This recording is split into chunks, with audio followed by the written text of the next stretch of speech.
SSC পরীক্ষা 2025 নিয়ে গুরুত্বপূর্ণ যে সকল আপডেট রয়েছে সেগুলো নিয়ে কথা বলবো। এছাড়া তোমাদের শিক্ষার্থীদের মনেও তোমাদের পরীক্ষা নিয়ে একটা কৌতূহল তৈরি হয়েছে। অনেকে তো কমেন্ট বক্স ফাটাই দিচ্ছ অটো পাস চাই। এগুলো বাচ্চামি বন্ধ করো। তোমরা এখন এসএসসি পরীক্ষার্থী, এক একজনের বয়স 15-16। এই অবস্থায় যেগুলোর কোনো দরকার নাই, যেগুলো কোনো মানে নাই, সেগুলো নিয়ে আলোচনা করা সত্যি কোনো মানে নাই। অটো পাস তো সম্ভব না। অনেকেই ভাইরাসের বিষয়টা বলতেছো যে ভাইয়া ভাইরাস আসছে। গতকালকে আমরা শুনেছি এইচএমভি ভাইরাসে যে একজন আক্রান্ত ছিল তিনি মারা গেছেন অলরেডি ভাইরাসের কারণে। সেক্ষেত্রে এই ব্যাপারটা নিয়ে অনেকেই ভয়ভীতি পাচ্ছিলাম। চেষ্টা করবো এই ভিডিওতে আমরা ওভারঅল তোমাদের পরীক্ষার সিচুয়েশনটা বোঝানোর। প্রথমত তোমাদের 10 এপ্রিল পরীক্ষা শুরু হচ্ছে। যখন তোমাদের পরীক্ষা চলবে তখন সেটা হচ্ছে গরমকাল। এই মুহূর্তে শীতকালে রোগ প্রতিরোধের ক্ষমতা একটু কমে যায় আর রোগও একটু বেশি ছড়ায়। তার মানে এই না যে তোমাদের গরমকালে রোগ থাকবে না, তবে তখনকার পরিবেশ আলাদা থাকবে। তীব্র গরম থাকবে। এপ্রিলে অনেক সময় স্কুল কলেজ বন্ধ পর্যন্ত দিয়ে দেয়। ওই সময় ঝড় আসে, অনেক বড় বড় বন্যা হয়, আমরা এপ্রিলে দেখি। সেই জায়গায় এখনকার পরিবেশ ওখানকার পরিবেশ কিন্তু এক না। সো পরিবেশগত যেহেতু ডিফারেন্স রয়েছে, পরীক্ষার সিদ্ধান্তের ক্ষেত্রে এখন অনেক কিছু মনে হইতে পারে, বাট ওই সময় তারা পরীক্ষা নিবে। আবার পরীক্ষা নেওয়ার ক্ষেত্রে অনেকেই মনে করতে পারো যে ভাইয়া যদি ভাইরাস বাড়ে বা অন্যান্য আরও অনেক ভাইরাসের কথা শুনতে পাচ্ছি।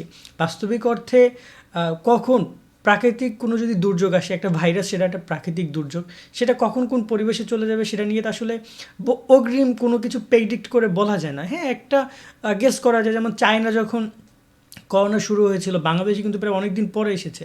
তো আমরা চায়নাকে দেখছিলাম আগেই যখন অনেক মানুষ মারা যাচ্ছিল, লকডাউন দিচ্ছিল। তো এক্ষেত্রে আমরা সচেতন হয়েছিলাম, কিন্তু এখন এরকম কোনো কিছুই না। হ্যাঁ, শীতে একটু রোদ প্রতিরোধ ক্ষমতা মানুষের কম হয়, অনেক ভাইরাস ছড়ায়। এটা নিয়ে ভয় পাওয়ার কোনো কিছু নেই। তোমাদের পরীক্ষার উপরে বিন্দুমাত্র প্রভাব পড়বে না, এবং ওয়ার্ল্ড ওয়াইড কোনো এরকম কোনো নিউজও নাই যে খুব বড় একটা ভাইরাস পুরো দেশ লকডাউন, এলাকা লকডাউন, এরকম কোনো কিছুই না।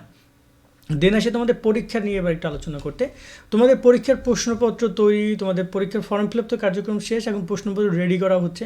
তোমাদেরকে আমরা জানিয়ে রাখতে চাই, তোমাদের পুরো বইয়ের উপর যেহেতু পরীক্ষা হবে, সেক্ষেত্রে তোমরা গুরুত্ব দিবে সবচেয়ে বেশি 2024-এর বোর্ড কোশ্চেনকে। ঢাকা, রাজশাহী, দিনাজপুর, ময়মনসিংহ, এই পাশে যশোর, বরিশাল, চট্টগ্রাম, কুমিল্লা, সিলেট, মাদ্রাসা, কারিগরি, সবগুলো বোর্ডের বোর্ড কোশ্চেনগুলো অনেক ইম্পর্টেন্ট। বিশেষ করে 24-এর এই প্রশ্নর এই টপিকটাতে আমি বারবার এই পয়েন্টটা বলি। অনেকে এখনও ভালোভাবে প্রিপারেশন নেও না, তাদেরকে বলতে চাই, দেখো 2024-এর প্রশ্নটা হয়েছিল পুরো বইয়ের উপরে, তোমাদেরও সেই বইয়ের উপরে প্রশ্ন হচ্ছে। এবং তোমাদের কিছু কিছু ক্ষেত্রে প্রশ্নের উদ্দীপক বা প্রশ্নের প্যাটার্ন একটু চেঞ্জ হইতে পারে, একটু প্রশ্ন টাফ হইতে পারে।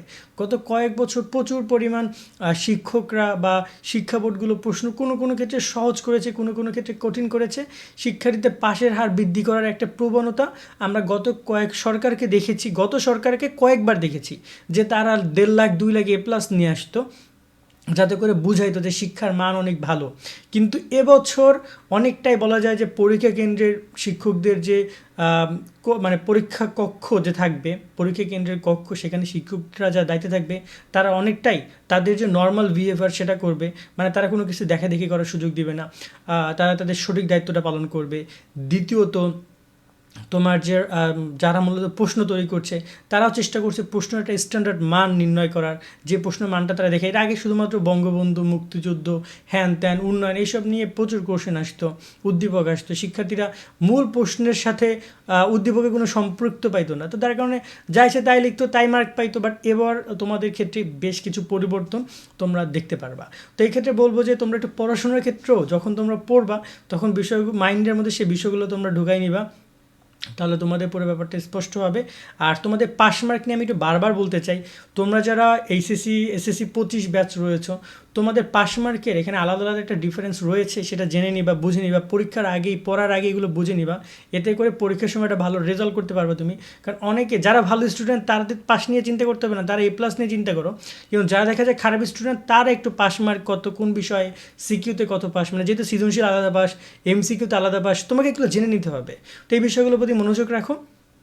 আর ওভারঅল পরীক্ষা নিয়ে নতুন কোনো একদম আহামরি কোনো আপডেট নাই, বাট তোমাদেরকে বলবো তোমরা প্রিপারেশন সুন্দরভাবে নাও। তোমাদের গাইডলাইন ভিডিও পাবলিশ করা আছে, সেগুলো দেখো। তারপর নতুন কোনো বিষয় তোমাদের জানার দরকার হলে কমেন্টে জানিও, চেষ্টা করবো তোমাদেরকে সেই জায়গা থেকে সহযোগিতা করার। আজকের মতো আমরা এখানে বিদায় নিচ্ছি। সকলে অনেক অনেক ভালো থাকবা। আল্লাহ হাফেজ।